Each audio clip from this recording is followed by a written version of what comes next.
All right, hello and welcome to the Embody Your Natural Masculine Summit. I am Renee and I'm your host for these days.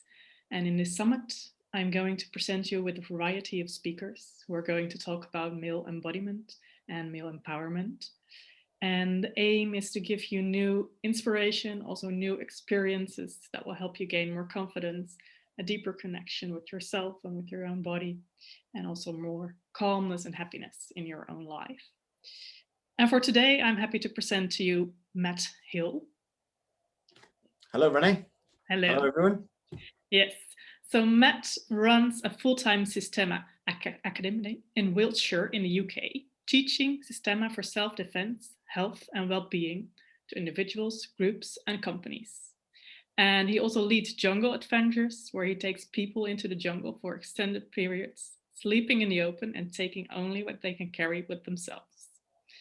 And Matt's ethos is providing a holistic approach to health, well-being, and self-defense, trying to better understand what it is to be human. And Matt is also the author of 3 books and has numerous resources and downloads to help people access the Systema approach. So, thank you for Great. being here and welcome again. Thanks, Renee. Yes, so to start this interview, would you share a little bit about your own journey in life and how you came to where you are right now? Yeah, sure. I was born in Wales, which is a country in the UK. Not everyone's heard of it. I remember when I lived in Japan for a couple of years, and when they said, "Where are you from?" and I'd say Wales, and they'd be like, "Where's that?" And I'd Mhm. say England, and they'd say, "Oh, okay, now I know."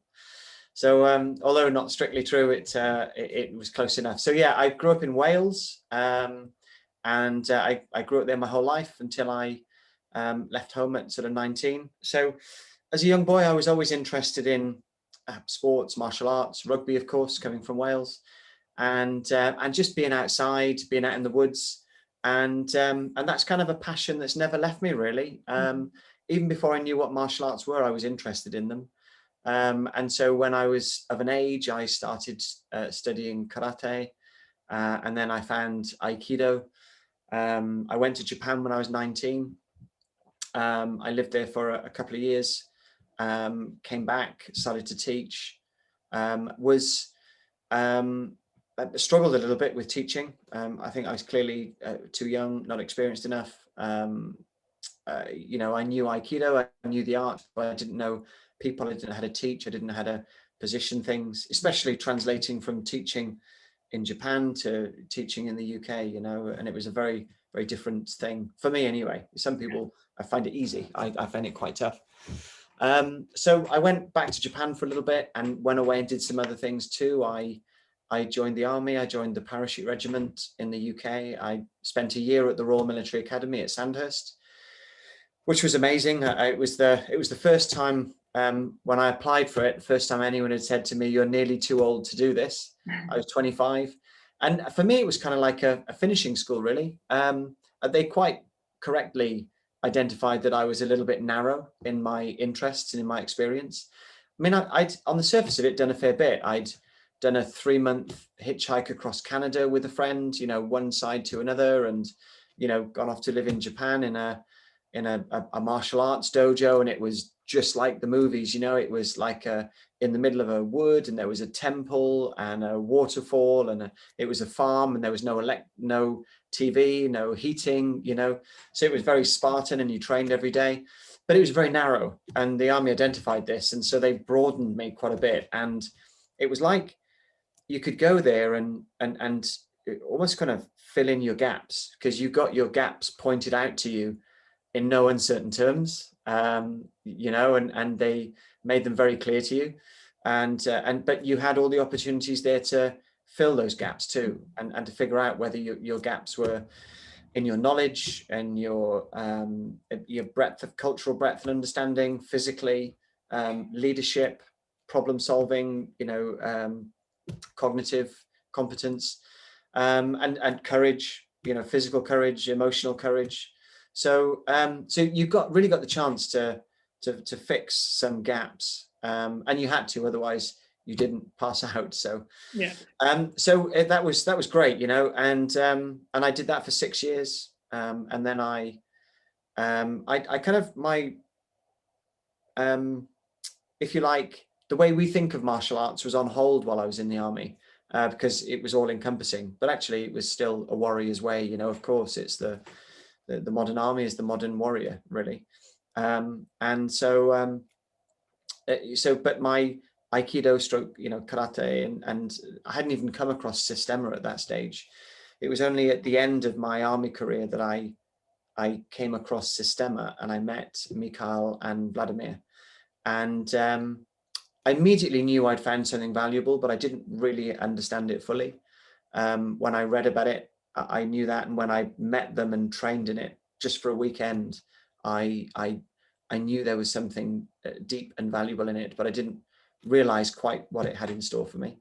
And then I left the army and went into the business world for a little bit, and I worked in crisis management in a FTSE company. So I was on the board, very high pressured, both in terms of the environment and the job. The job was, in some ways, it was more operational than my army time. In the first 6 months, I dealt with a murder, 2 manslaughters, and a kidnap and ransom case. Oh, wow. So it was kind of quite, thrilling and exciting, and a huge learning curve.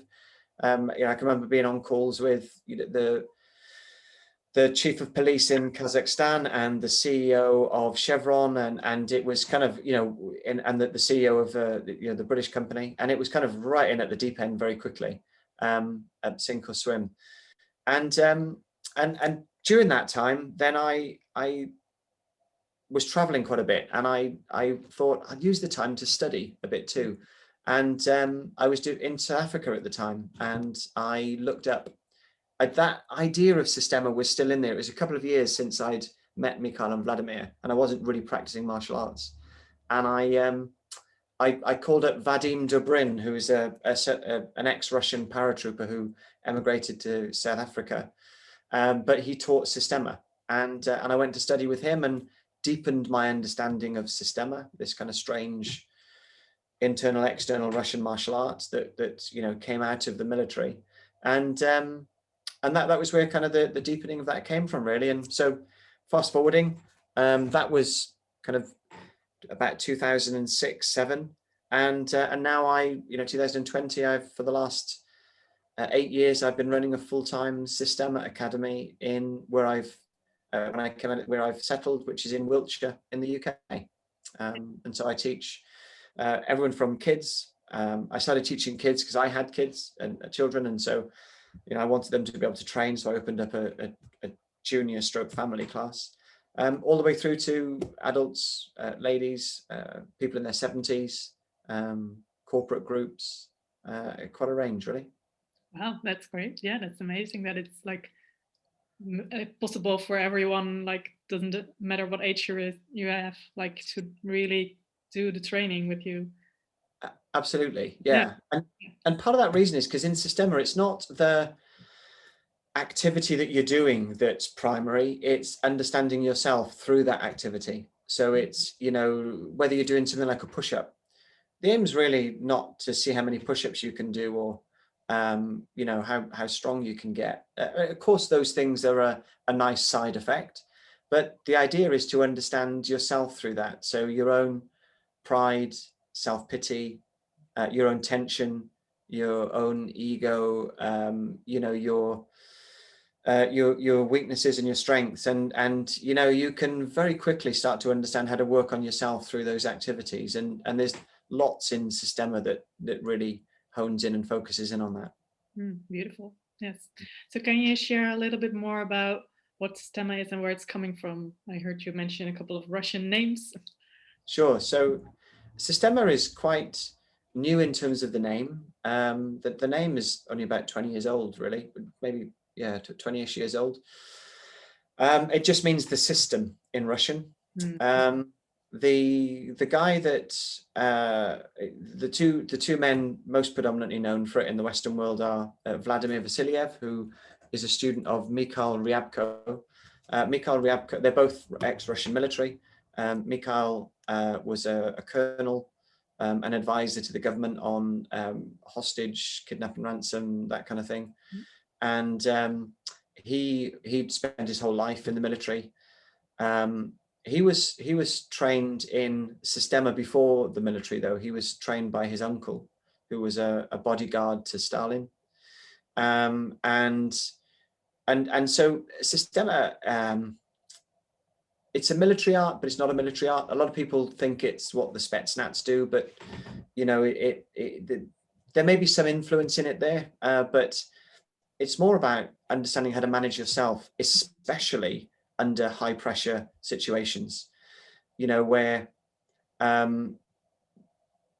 maybe you're in a part of the military where you have to dress in civilian clothes and operate and move in the normal everyday world and not be noticed, not be seen. And that's, if you've got a mission, it's really hard to not show that to people that are looking for it. So you've got to assume that if you're there, other people are there from the other side looking for you and looking for people like you, you know, and you've got to be able to move, operate under those situations without being noticed and without being seen. And that's, of course, there's overt tactics and techniques like, you know, how to walk, where to wait, you know, how to mingle with the crowd, that kind of thing. But much of that is internal, how to not give away signals in your flickers, your movements, your eyes, your breathing, your tension, how to not give away cues that other people can pick up, you know. And so lots of, as well as the kind of more physical types of Systema, that is a much deeper, as or maybe more important part of Systema, really. And so when Mikhail, when the Soviet Union collapsed, Mikhail was the guy, kind of the go-to guy in the Russian army for hand-to-hand combat and also for these kind of skills.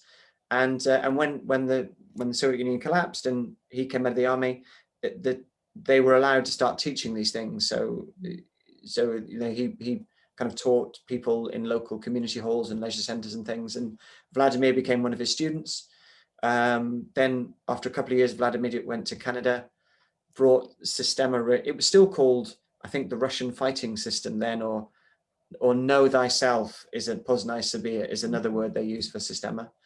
And then Vladimir rang Mikhail and said, look, we need another name for it, really. It doesn't really capture what it is. And they batted one about and they came up with the system or Systema. So it's old.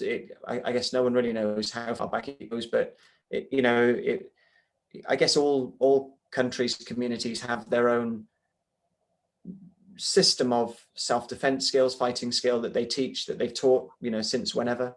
And this was the Russian one, really, and it's kind of evolved and adapted. And there's different offshoots of it, but the one that I follow is from Mikhail and Vladimir, and they're kind of, and they've got a very holistic approach to Systema. It's not just about disarming people and combat and fighting and that kind of thing. That it's you know, very much concerned with the health and the well-being and the, you know, the physical, mental, emotional, psychological, you know, humanity of being a person.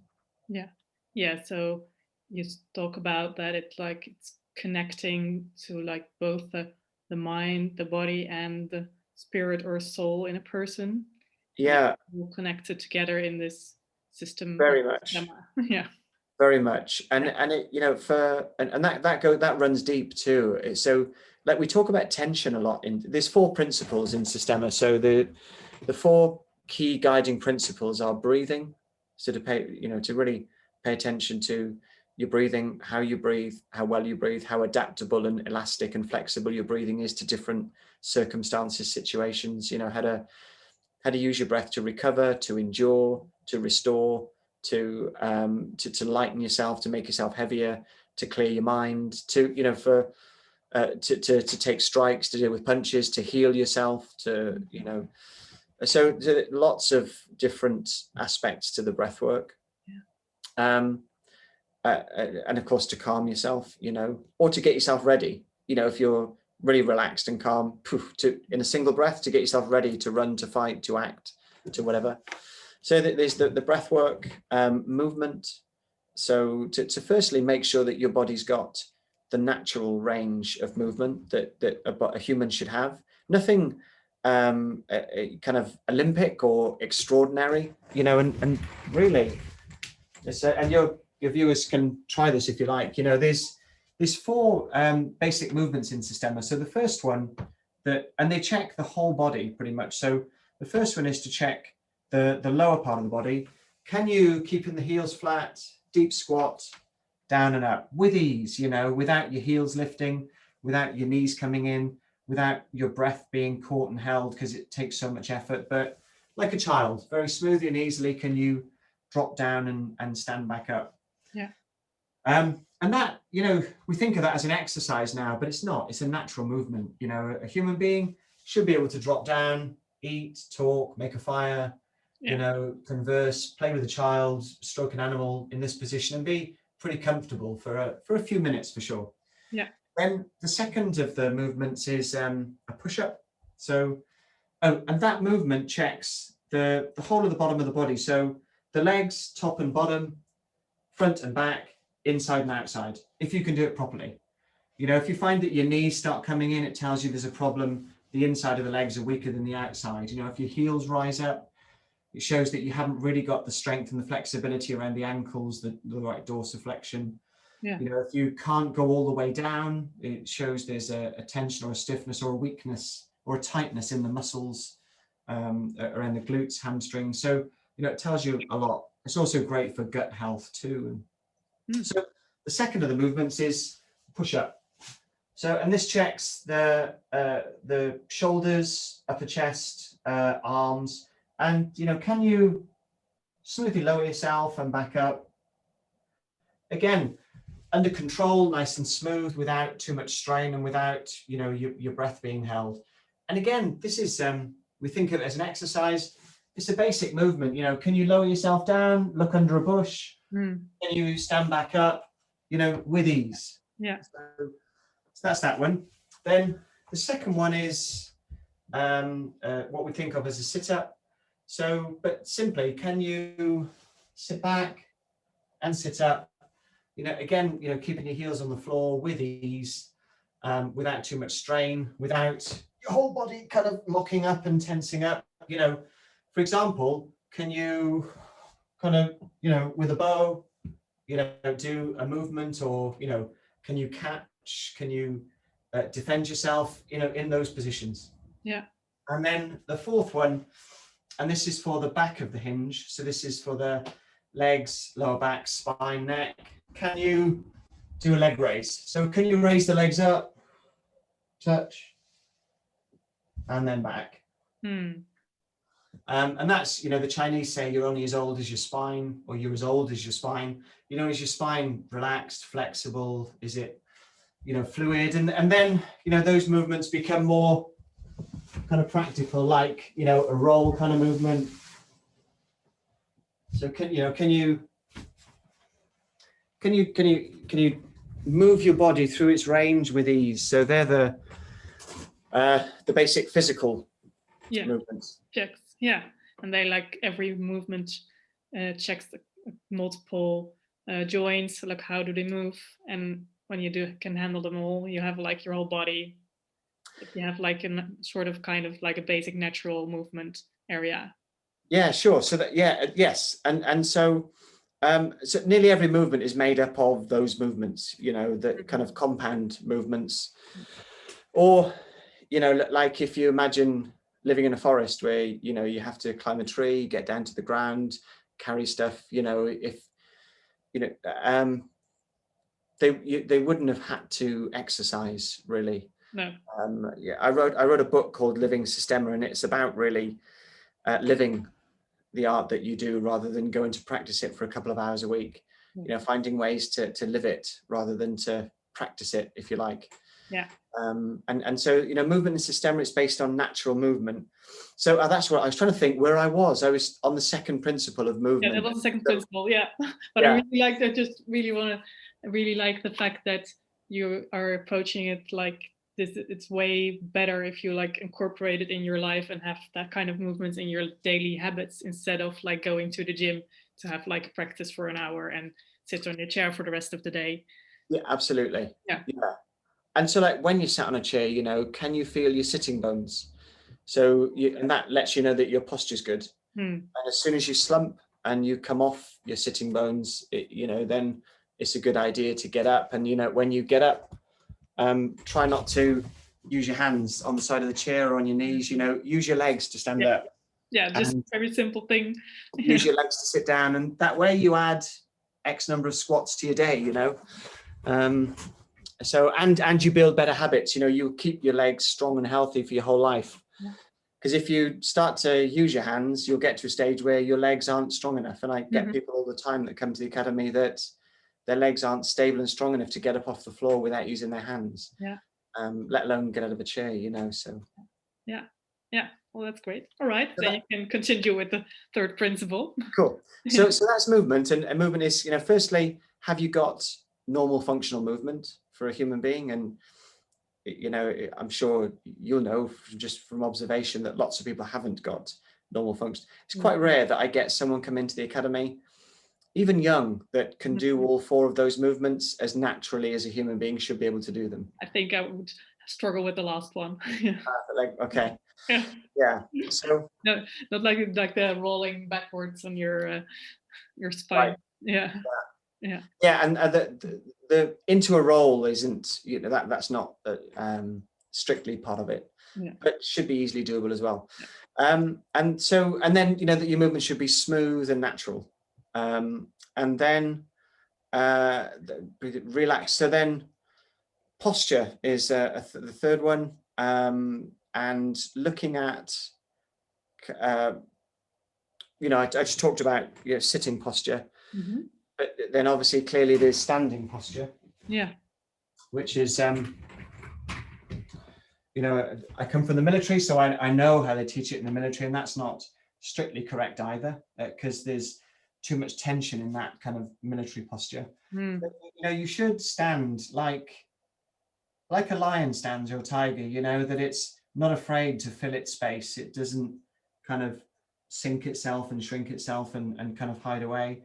It doesn't stand with an ego that like, look at me, but it just occupies its space as it should, So there are a couple of key things that you should be as straight as you can without being tense. So you pull the chin back, but stop before any tension comes into the neck. Elevate the chest slightly up and out, but stop before any tension comes into the gap. So you want just enough tension to hold, but not so much that it becomes restrictive. And then, the legs should be soft at the knees so that, your movement in any direction is smooth and easy, without kind of limitation or restriction. And then that posture you should be able to carry, through. So any kind of movements I do, there's a straightness to my back, to my posture. So my airway doesn't get compromised and restricted by my movement and by my tension. Yeah.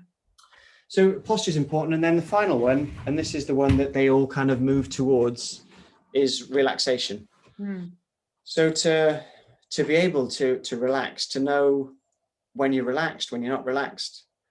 And that's not a simple on-off switch. That's a kind of a big bandwidth there.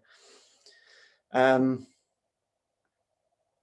to know how to relax, firstly to know what relaxation feels like, and then to know how to bring it about, especially under duress or under stress. So it's one thing to be able to relax with a glass of wine with your feet up in the evening, or in a hot tub, or having a massage, or or any of the other ways that people relax. And a lot of people use vices to relax, like eating, smoking, drinking, other things. So it's knowing how to kind of in any moment just be able to release and relax, to release pressure, to release tension, to release stress, and to relax.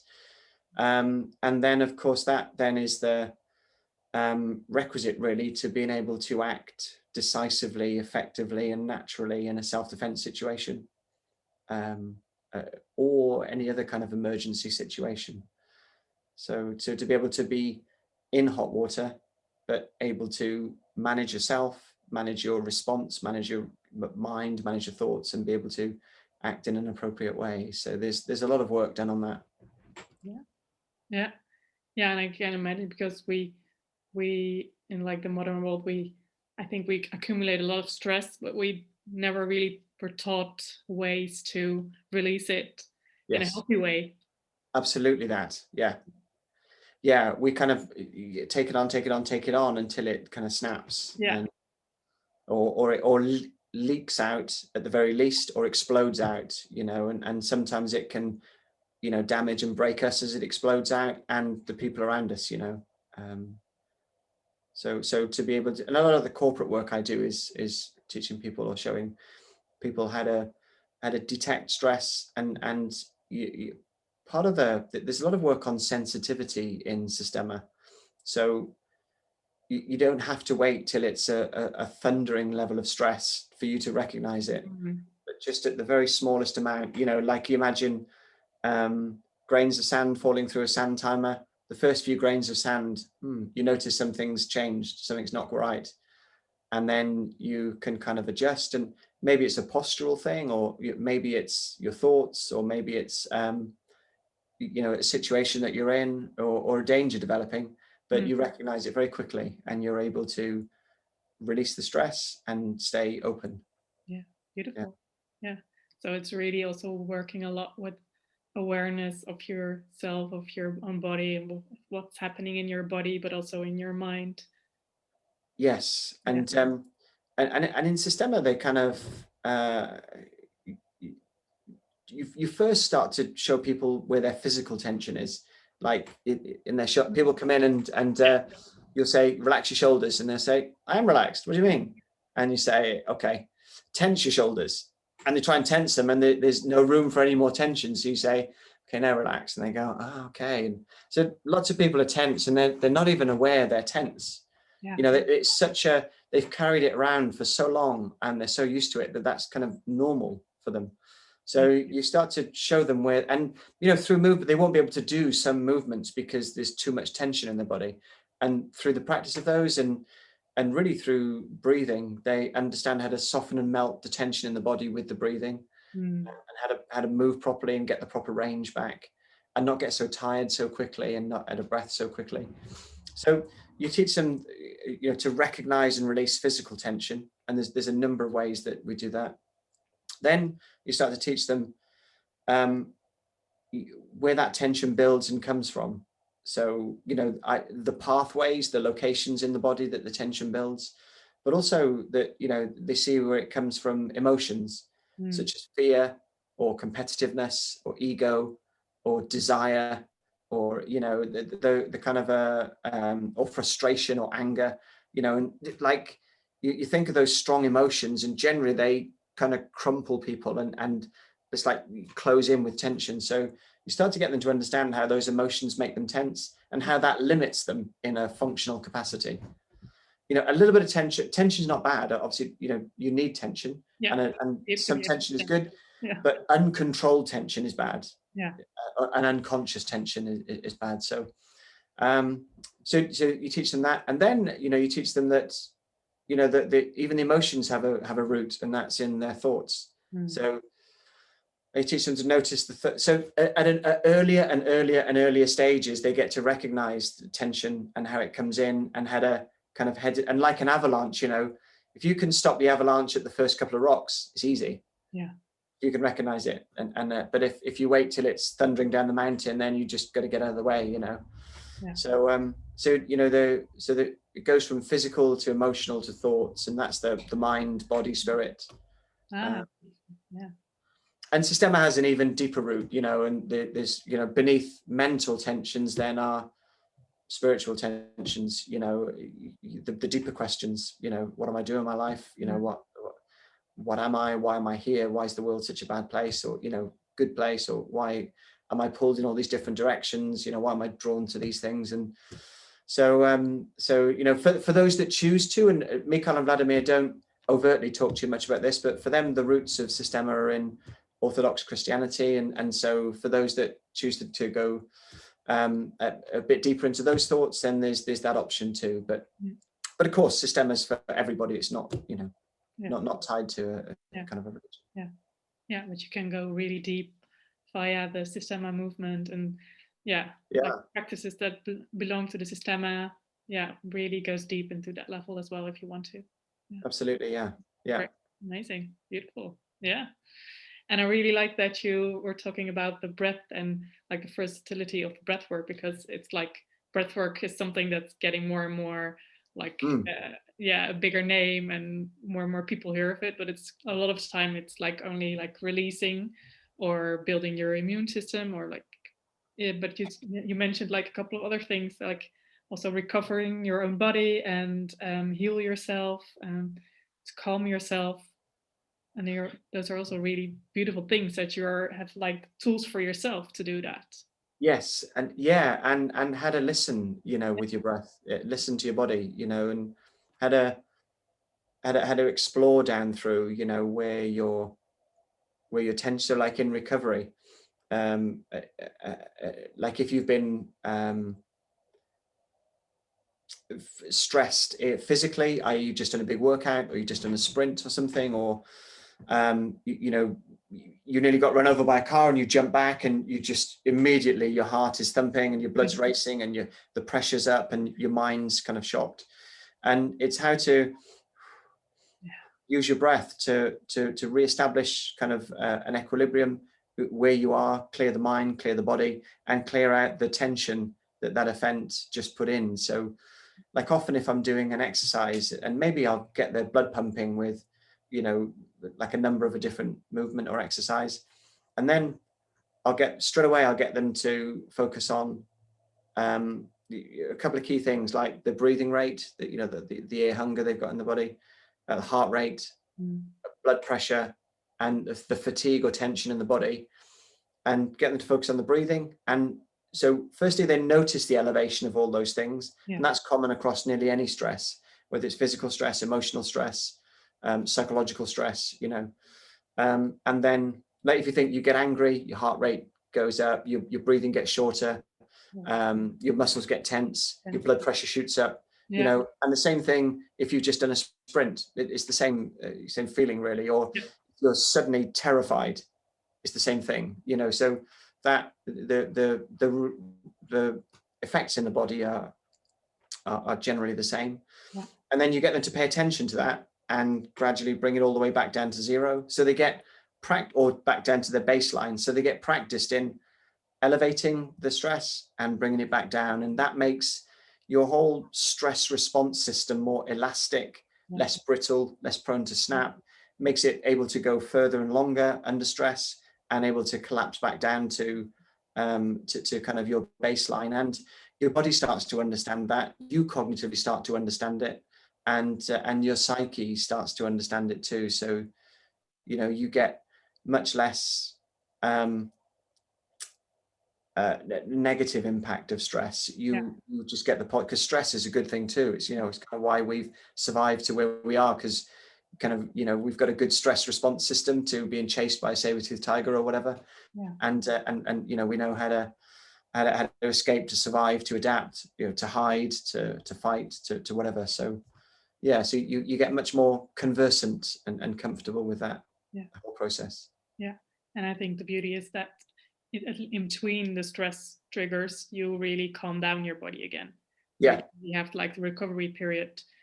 And because we have not really learned how to do that, a lot of people stay in the higher stress levels because they don't know how to bring their body back down. yeah, Yeah. yeah. And we're not designed for it. Yeah. To We're designed to, be in stress. Yeah. yeah, we're designed to have like a load of a stress load, and then poof, a stress dump. Yeah. And kind of like like animals do, and we've kind of that steady drip of stress, like a worse, gradually worsening financial picture, or whatever it might be, a relationship that just keeps getting worse, or whatever it might be, is kind of something that doesn't have a sudden beginning and a sudden end. It's a steady drip. Yeah. And that's a build to levels that are really unhealthy, and really often no end in sight, apart from maybe a catastrophic end. Yeah. Yeah. Yeah. It's also not going to help for the stress. No. No, no. Yeah. No, so this sounds much better. Yeah. Yeah. Yeah. So I really wanted to talk also a little bit about the jungle adventures that you take Mm, people to, because that also sounds really interesting. What you do. yeah. Yeah. Yeah, so I'd in the army I'd done 2 stints in the jungle, in Borneo and in Belize, and then when I started, one of the things I really liked about Systema was the fact that they didn't just do it in a gym or in a dojo. They went out into the field, the forest, woodland, and did it outside. And I was like, well, why wouldn't you do that? It's where these things came from. They didn't come from inside a dojo. They Mhm. came from the real world, and so it just made sense. And I loved the liberating freedom of that. And my first deep insight into Systema was a camp that Vladimir did in Toronto in the forest.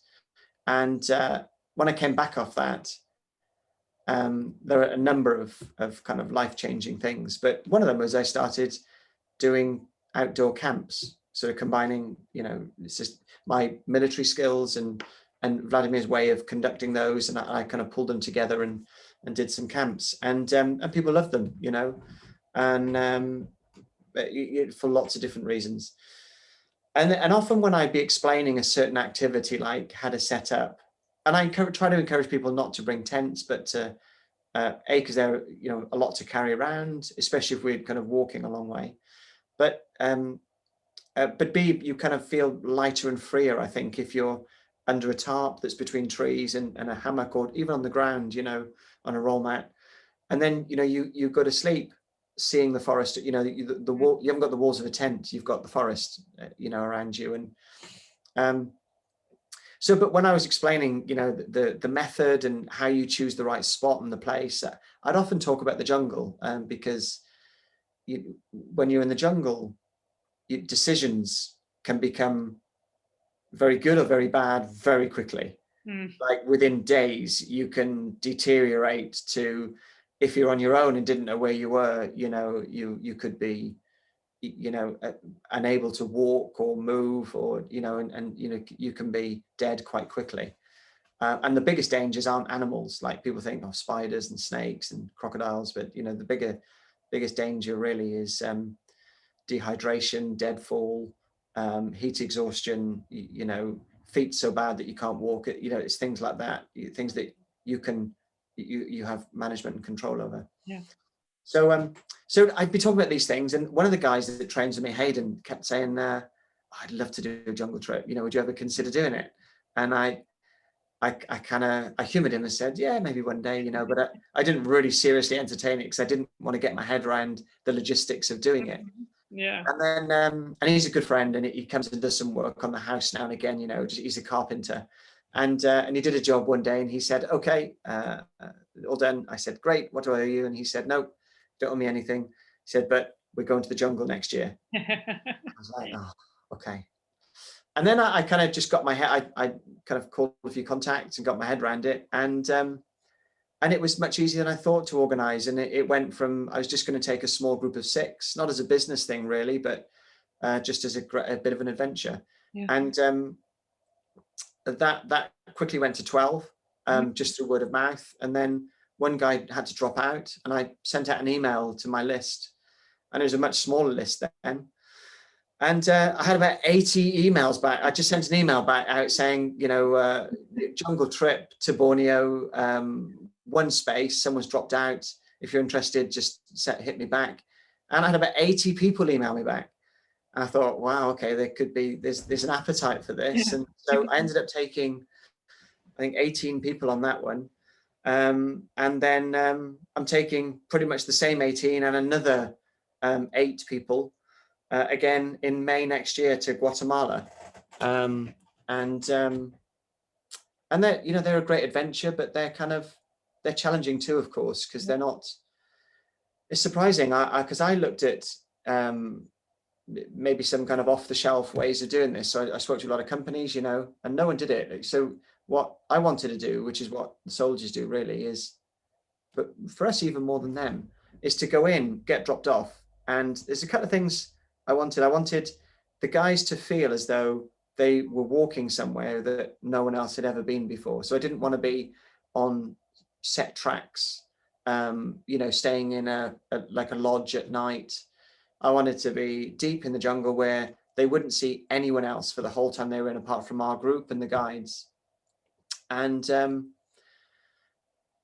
I wanted to, I didn't want anyone carrying our kit. So, all of their food for the week and all of their sleeping kit, medical kit, we get water as we go. And I wanted them to be self-sustaining for that whole period so that they understood what that was like, and they did it. And we didn't quite do a week. We did 5 nights, 6 days. Didn't see a single other person apart from the people we were with. No phone signal, completely cut off. And they all, and walking all day. So it's not as if we went in and just stayed in one place for 6 days. Each day we walked the whole day, got to where we were staying a couple of hours before last light, set up camp, which is basically your space, sorted out your body, had a dip in the river to bathe, and then clean your feet, pad your feet, get some food on, and then get some sleep, and then get up very early the next morning, off before it gets too warm. Yeah. And we did that each day, and a couple of things. The guy said, it was physically challenging, almost to the point at which a couple of them, well, and this is the thing, there's no chance there of saying, I've had enough, I'm turning back, or I'm going to walk back now, or, yeah. You're in, and you're, so people really had to step up to the mark. But I remember talking to them at the end of it and saying, were there any times, because some days you'd be walking for like 8 hours, and with regular stops, and say, were any times where you were bored, or you were kind of thinking, what's coming next? And they said that and unanimously, not a single moment where they thought, oh, what shall I do next? They sat down, and like when we got to camp or waking up in the morning, because it's so being self-sufficient in that kind of environment is so engaging that and there's a real sense of achievement at the end of it. And so, like I say, all of them are coming back on this one, but it really takes, and this is I think maybe one of the areas where on the surface of it, that's a very male thing, that spirit of adventure, the strength to be able to put a pack on your back and go, the courage with all of the things that can go wrong, but in Systema there's 3 words, the strength, courage, and humility. And I think humility as a male embodiment characteristic is maybe hugely overlooked. And that humility to understand that there's lots of things out there that will that can bring you to your knees, and it takes a real sensitivity and a real courage to be able to recognize those things. And so I had one guy who's been training with me for 5 years, and he said to me after the trip, I never understood how important or how to properly use the breath work until this trip. How to endure, how to restore, how to recover, how to clean yourself with your breath, how to catch things early, and let alone the sensitivity with which, you don't just lumber through the jungle, ripping, tearing your way and hacking your way through it, because you wouldn't last an hour. There's such a sensitivity with where you move, how you tread, how you step, how you carry your body, and it's like the old, a hunter. Of course they had to be strong, of course they had to be fit, of course they had to be brave and courageous, but they had to be hugely sensitive as well to notice signs, tracks, a broken leaf, a footprint on a rock, that was still wet, or to the smells, to listen to your intuition that would let you know that there's a tiger waiting just up ahead and around the corner, and those things kind of sound far-fetched now, because for most of the population, we don't live in that world where that level of sensitivity is so vital for our survival. But you know, they're very internal skills that unless you know how to go inside and listen and feel, and be patient, you know, you didn't survive. And so I think that's maybe one area of male embodiment that's lost, that ability to be internal as well as external. It's not just about the muscles and the endurance and the strength. It's about the sensitivity to understand yourself, your place in the world, to have some humility about you, especially in the face of nature, and to be able to adjust and adapt, and be sensitive to the environment, the changing environment, and the changing things inside you too. Yeah. Yeah. Beautiful. Yeah. Mm.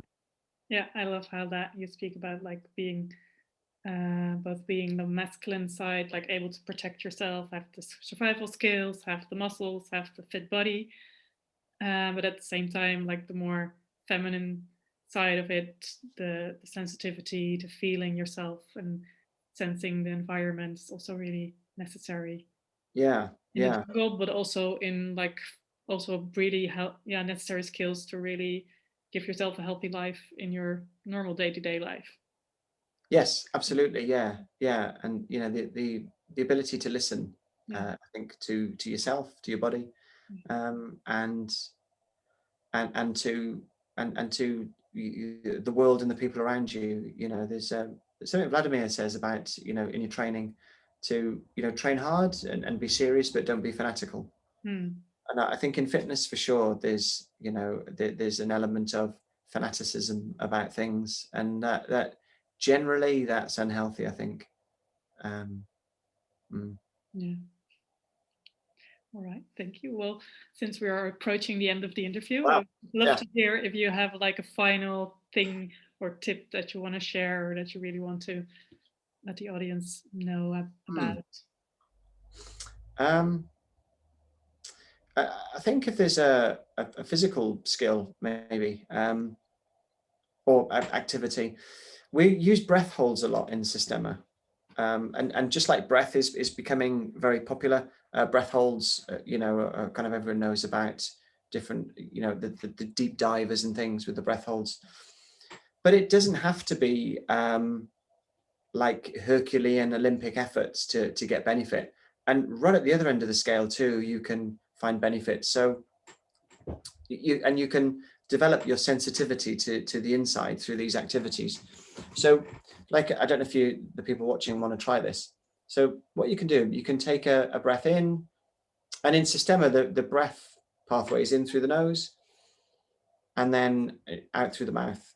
You can go in through the nose and out through the nose too. And when there's very little stress around, that's fine. Like if you're doing a practice, like a meditative practice or like a walking practice, that's fine. But as soon as there's a lot of physical activity involved or a lot of fear or anxiety involved, generally you need to dump the stress through the mouth. Otherwise, the pressure builds up, and you know you can't release enough pressure through the nose generally, unless you're very skilled, of course. So, but then very skilled means you're catching it earlier and earlier, so you can do that. But so for this exercise, you breathe in through the nose, out through the mouth, and you just let out not all your air, just maybe 50%, 60%, and then hold. And then you go inside and feel for the changes. So for a little bit, it's quite calm, quite relaxed. And then feel the first change, maybe the first hunger for air, slightly panicky thoughts, and then restore. And you restore with kind of shortish cycles. So, and then gradually lengthen out to a normal kind of breath, which for most people is kind of three counts in, 3 counts out, or 4 or 5, or maybe 6. And you do that a few times, and you'll develop a deeper and deeper sensitivity to when stress first, the very first signs, the earliest signs of stress coming into the body.